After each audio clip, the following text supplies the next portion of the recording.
What's up tout le monde? Bienvenue sur l'Open Podcast avec Michael. Mon nom est Michael Lavallée-Gravel, puis aujourd'hui, comme à chaque épisode, j'ai l'intention d'inspirer, de motiver, de partager une sagesse puis une philosophie que j'acquiers au fur et à mesure que j'avance dans cette merveilleuse aventure qu'on appelle la vie. Afin qu'ensemble, on crée un nouveau monde, où on peut être 100% nous puis qu'on peut se permettre de vivre sans limite. Fait qu'au travers de ce podcast-là, je vais être vrai à 100%, du moins du mieux que je peux. Je vais partager afin qu'ensemble, on sente qu'on n'est pas seul. Qu'ensemble, on sente qu'on peut dépasser nos limites. Ensemble, on trouve ce qu'il y a de plus, puis qu'on trouve l'individu qu'on doit devenir pour vivre la vie qu'on a envie de vivre. Alors sur ce, bienvenue sur l'Open Podcast et bonne écoute. Le moment où tu réalises que c'est pas ce que tu fais, mais dans l'état que t'es quand tu le fais, ta vie va changer, puis tu vas réaliser que t'es plus libre de faire ce que tu veux. Mon nom est Michael Lavallée-Gravel, je suis mindset coach, conférencier, puis il y a 2 semaines, j'ai frôlé la mort. Il y a 2 semaines, j'étais dans une période de ma vie où est-ce que je forçais les choses. Je forçais parce que dans ma tête, j'avais des expectations. Dans ma tête, j'avais des attentes de comment les choses se passaient. Fait que je vous mets un peu en contexte.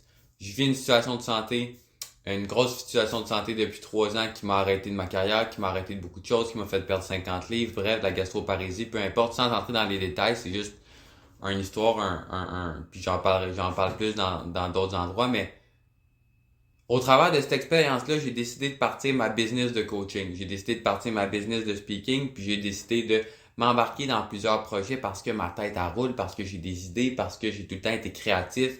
J'ai envie d'inspirer, j'ai envie d'aider. Mais des fois, le côté performance rembarque. Il n'y a rien de mal avec la performance, mais de où la performance prend forme. Puis c'est de ça qu'on va parler aujourd'hui. Fait que moi, j'étais dans un temps où j'ai vécu une couple de semaines difficiles au niveau de ma santé. Mais en même temps, je me mettais de la pression que je devais arriver quelque part avec ma business, dans mes projets. Fallait que certaines choses soient atteintes à certains moments. Fallait que j'aille certains clients. Fallait que j'aille certaines payes. Fallait que j'aille certaines idées de concrétiser à ce moment-là. Fallait que j'aille fait bla bla bla bla bla bla bla. Même chose avec ma santé. Il faudrait que je sois rendu là. Faudrait, ça fait beaucoup de faux. Puis, il y a une nuit où cette nuit-là, il y a 2 semaines, j'ai frappé un mur. J'ai pogné un virus en plus de ce que je deal normalement avec. Puis j'ai pas dormi de la nuit parce que j'étais en douleur de A à Z dans tout mon corps. Puis c'était déjà difficile avant de pogner le virus. Puis ce matin-là, j'avais un rendez-vous. Puis je me suis levé ce matin-là. Il neigeait, puis j'avais pas prévu ça. Fait que je suis déjà un peu en retard. J'ai pas dormi de la nuit. J'ai mal partout. Je suis KO. Je suis comme si qu'on m'avait mis un bat de baseball dans le front. Puis je me lève, puis mon smoothie a tout coulé. Partout en plus. Puis je suis déjà un peu en retard. Puis là, je sens que ça monte. Comme une bouilloire qu'on fait bouillir, là. Puis je sens que ça commence à bouillir, puis ça se met à péter. Puis là, je ramasse mon smoothie le plus vite que je peux, puis je me mets à pleurer. Puis je commence à pleurer. Puis je sens que ça monte. Puis là, je ramasse mon smoothie, j'ai pas le temps de prendre plus que temps. Fait que je pisse mes affaires dans mon char, puis je pars. Mon rendez-vous est à Québec. Puis j'habite à 2 heures de Québec. Puis je pars, puis tout le long, ça monte. Je pleure, puis il y a quelque chose qui sort, il y a quelque chose qui se fait voir, il y a une pression qui est trop pour moi. Ben, la pression, c'est pas la pression qui est trop pour toi, mais c'est la pression que toi, tu te mets qui est trop pour toi. Parce que tu peux dealer avec n'importe quelle forme de pression si cette pression-là, tu as une belle relation avec elle. Mais à ce moment-là, j'avais pas une belle relation avec cette pression-là. J'agissais par peur. On va y revenir dans l'état de t'es quand tu fais quelque chose. Puis je suis dans mon char, puis je pleure, puis je pleure, puis je pleure, puis je crie, puis je sacre. Puis un moment donné, ben, je roule sur l'autoroute, puis je roule. Puis là, ça se calme en dedans de moi, mais je roule un peu plus vite que je devrais. Pas fou. Je dépasse pas les limites de vitesse. Mais ce que j'avais pas considéré, c'est que c'était de la glace noire ce matin-là. Fait que je roulais trop vite pour les circonstances qu'il y avait à ce moment-là. Puis à un moment donné, ça s'est mis à breaker devant moi. Puis j'ai pas dormi de la nuit. J'étais à fleur de peau, tout ça. J'ai pas eu le processus cognitif de peser doucement sur la pédale, je gardais des bonnes distances. Non, j'ai pesé tout de suite sur le break. Mais au moment où j'ai pesé sur le break, j'ai perdu le contrôle de mon char. J'étais sur l'autoroute, je roulais 100 km/h, puis mon char a fait ça. Puis peu importe ce que j'essayais de faire, gauche, droite, j'ai pas été capable de ramener mon char. J'ai passé à ça d'un bumper, mais j'ai fini dans le champ. J'ai fini dans le champ avec seulement 300$ de remorquage, puis pas beaucoup d'argent de réparation. C'est spécial parce que ce matin-là, je sentais qu'il y avait quelque chose en dedans de moi. En sortant de chez nous, mon père m'a dit, parce qu'il m'a vu pleurer avant de partir, il m'a dit « Sois prudent ». J'ai dit « Père, peux-tu prendre ton char? » Son deuxième char, qui est un char plus vieux, qu'on prend juste quand il y a des tempêtes ou des trucs de même. Puis, en dedans de moi, je savais qu'il y avait quelque chose qui tournait pas rond. Mais ce matin-là, peu importe comment j'avais l'impression d'avoir touché le fond, du bas, du creux, du bout, au moment où j'ai fini dans le fossé, que toutes mes choses ont revolé partout, j'étais arrêté, puis j'ai pris conscience que tu pouvais jamais toucher le fond. Que le fond, c'est juste un concept mental qu'on a créé, mais qui n'existe pas à même titre que le top. C'est quoi le top s'il n'y a pas de relation à autre chose? Tout existe en relation avec les autres choses. Il n'y a pas de grand sans le petit, il n'y a pas de top sans le bottom, sans le fond. Puis à ce moment-là, j'ai réalisé que ben beau comment j'avais l'impression dans ma petite tête que j'étais à bout puis que j'étais au plus creux de ma vie. Ça fait un mois, au plus creux de ma vie. Ben non. J'aurais pu finir dans un char. J'aurais pu tuer quelqu'un. J'aurais pu me tuer. Ça aurait pu me coûter pas mal plus cher que ça, autant en argent, en émotion, que mentalement, que physiquement, que sur des vies. Puis ce matin-là, c'était le break que j'avais besoin pour me faire comprendre quelque chose. Puis ce qui est fou dans la vie, c'est que quand on apprend un peu à regarder, la vie la vie c'est un beau miroir, puis c'est un humoriste aussi, puis elle a un peu de sarcasme. Puis quand tu apprends à regarder la vie avec conscience, puis que tu te mets à être présent, puis que tu te mets à pas tout le temps être sur ton sel, ou à pas tout le temps être dans ta tête, puis à sortir de ta tête, puis à vraiment être là, présent avec la vie, tu remarques que la vie donne tout le temps les bons signes au bon moment, aux bons endroits, puis des fois, c'est de manière assez sous forme de métaphore. Puis moi, je vous ai dit au début qu'à ce moment-là, je me mettais trop de pression. J'essayais d'aller trop vite dans mes affaires. Puis je sentais que je perdais le contrôle. C'est drôle, ce matin-là, j'ai pas passé tout droit sur un stop. Ce matin-là, j'ai pas fait des tonneaux parce que j'ai pogné une curve. Non, ce matin-là, je roulais trop vite dans les conditions qu'il y avait. Puis j'ai perdu le contrôle. Fait que sur le moment, ça a remis tout en perspective. Sur le moment, puis j'ai pris la décision de vraiment prendre un step back, réfléchir, puis je suis parti une semaine dans le bois. Chez ma mère qui habite plus en nature, j'avais besoin vraiment de me recentrer. Puis en étant dans le bois, j'ai compris bien des affaires. Je passais 5 à 6 heures par jour à juste être dans la nature, en silence, des fois un petit peu avec ma mère, mais sans plus. Puis dans cette semaine-là, il y a des idées de business qui ont popé. Dans cette semaine-là, il y a des trucs qui se sont concrétisés. Dans cette semaine-là, j'ai eu une idée de projet que je vais faire cet été. Dans cette semaine-là, j'ai eu un appel pour une première conférence. Mais j'avais prévu de prendre la semaine pour vraiment pas faire de travail, juste me recentrer. Mais là, l'inspiration montait, puis j'étais dedans. Puis c'est là que tu réalises que peu importe ce que tu fais, ça change rien. Mais dans quel état t'es quand tu le fais? Tu le fais-tu parce que tu dois le faire? Tu le fais-tu par pression? Tu le fais-tu parce que tu as peur de pas être assez? Parce que tu as peur que ça choque, que ça marche pas? Parce que tu as peur de fuck up? Parce que tu as peur de perdre de l'argent? Parce que tu as peur de pas faire de l'argent? Parce que tu as peur parce que tu penses que ça doit se passer comme ça? Parce que sinon il va arriver autre chose? Pourquoi tu fais les choses?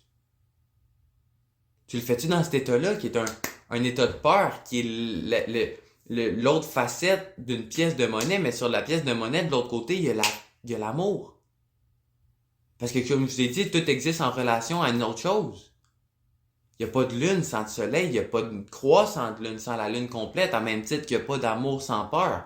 Mais là, ce que j'ai réalisé, c'est qu'au moment où je fais quelque chose par la peur, c'est de quoi qui vient gruger ton énergie, c'est de quoi qui vient gruger ton système nerveux, c'est de quoi qui t'amène pas à la bonne place, parce que t'es pas en alignement avec qui t'es et qui tu veux réellement être. Mais quand tu fais les choses par amour, par inspiration, par possibilité, par création, par désir d'inspirer, par désir de vivre une vie qui est alignée avec toi, là, on parle plus de la même affaire. Puis là, les choses, ils coulent. Les choses, ils coulent parce c'est comme un courant d'une rivière. Qu'est-ce qui permet au flot d'une rivière de couler? C'est que ça va dans le bon sens. Mais essaye de faire couler une rivière en amont. Ça marchera pas. Mais c'est la même chose quand tu es sous un état de peur. C'est la même chose quand tu as peur de ne pas être assez. On est dans un monde où est-ce qu'on regarde tout le temps à l'extérieur pour comprendre ce qui se passe en dedans de nous. Puis on parle de motivation, puis on parle pour atteindre ses rêves, dors pas, travaille fort, sois discipliné. Yes! Oui, pas yes, pas dormir. Ben, peu importe. Ça, c'est un autre point, dépendant de comment tu le files. Mais yes sur la discipline. Yes sur travailler fort et intelligemment, mais t'es dans quel espace quand tu le fais, ta discipline? Parce que ça devrait pas être tant difficile que ça, te discipliner pour quelque chose que t'es aligné. À même titre que si tu travailles comme un malade parce que tu mets ta valeur sur quelqu'un qui travaille fort, puis que si tu le fais pas, t'as peur de pas être assez, pas être aimé, pas accepté, tu le fais par peur. Mais tu peux travailler les mêmes nombres d'heures, le même nombre d'heures, parce que tu es passionné, parce que tu as envie d'y arriver, parce que tu as un objectif en tête, une vision en tête, une intention de qu'est-ce que tu veux faire, puis de qui tu as envie d'être. Puis les deux mêmes personnes, en fait la même personne, qui mettrait le même nombre d'heures sur quelque chose, le met ailleurs maintenant, qui mettrait le même nombre d'heures sur quelque chose dans un état de peur ou le même nombre d'heures sous un état de passion et de création et de possibilité, les deux possibilités arriveront pas au même endroit. Pourquoi? Parce que d'un point de vue énergétique, ça n'amène pas à la même fréquence. Quand tu travailles sous un état de peur, ça va t'amener dans plus de choses qui vont t'amener plus de peur parce que sur quoi tu focuses, ce sur quoi tu mets ton attention, amène de la peur. Ce sur quoi tu mets ton attention amène exactement ce sur quoi tu as porté ton attention. Si je focus sur les choses que je veux pas, guess what? La vie va t'amener plus de trucs que tu veux pas. Si tu focuses sur tous les trucs que tu veux, guess what? La vie va t'amener tout le temps plus de trucs qui vont réaffirmer ta croyance mentale plus subconsciente. C'est drôle parce que là, ça m'est arrivé sur une petite échelle de même. J'ai frôlé la mort de même. Je l'ai vu passer devant moi, j'ai fait salut puis j'ai fait bonsoir. Mais v'là 3 ans avant de tomber malade, avant de faire cette expérience-là, j'étais dans un état d'esprit où je donnais toute ma vie pour être un athlète professionnel. Tout. Puis de l'extérieur, on peut dire que j'étais trop. De l'extérieur, on peut dire que j'étais trop discipliné, que j'en faisais trop, que je faisais trop d'actions, que bla bla bla bla bla. Mais c'est quoi trop quand c'est pas en relation avec le pas assez encore? Trop, c'est une perspective que quelqu'un mettait sur moi. Mais je suis pas d'accord sur le fait que j'en faisais trop. Mais l'état dans lequel je faisais les choses n'était peut-être pas toujours la bonne. Dans la mesure où moi, mon plus grand rêve depuis que j'ai 7 ans, puis mon engagement, c'était d'être un athlète professionnel. Fait que j'ai fait alright. Ça prend quoi pour me rendre un athlète professionnel? Ça prend quoi pour devenir cette personne-là? Je vais faire les choses que j'ai besoin. Parce que ça me passionne. Mais au fur et à mesure, il y a des contextes mentaux subconscients qui sont embarqués dans le game. Le fait que je me sentais pas assez. Le fait que j'avais peur de pas en faire assez. Le fait que j'avais peur de fuck up et de pas y arriver.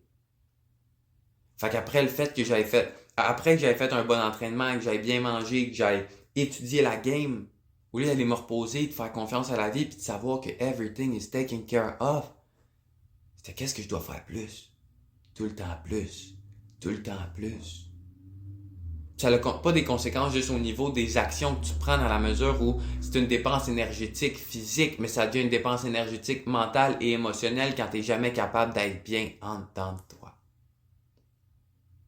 Puis si en ce moment, je sais que demain je vais guérir, que demain je suis guéri, mon rêve c'est encore d'être un athlète professionnel. Mais pas dans le même état. J'ai compris qu'être athlète professionnel ne changeait rien à qui j'étais. J'ai compris qu'être athlète professionnel n'avait rien rapport avec l'être humain que je suis. Mais juste rapport avec ce que je décide de créer pour apprendre à connaître plus c'est qui Michael, puis c'est quoi que l'homme qui est venu s'incarner dans mon corps a décidé de créer dans cette vie-là. Mais c'est pas du tout la même chose. Je le ferai par création, par passion, par désir, par... Moi, quand je m'entraîne, puis que je fais du sport, puis que je me concentre, puis que j'essaye de briser toutes les limites, puis que je prends des bains de glace à fond, puis que je sens la douleur en dedans de moi, puis que je vais un step plus loin, puis que je vais tout le temps plus loin, puis que je médite plus longtemps, puis que j'atteins d'autres espaces. Pour moi, ça, c'est le chemin. Ça, c'est mon dharma. Ça, c'est en dedans de moi ce qui me fait vibrer. Mais j'ai plus l'espace de je dois le faire pour être aimé. J'ai plus de l'espace de je dois être un athlète pour être accepté. J'ai plus de l'espace de si je suis pas fort ou si je suis pas gros musculairement, les filles m'aimeront plus. J'ai plus cet espace-là qui fait que je faisais les choses par peur. Voyez-vous la différence? C'est pas du tout la même affaire.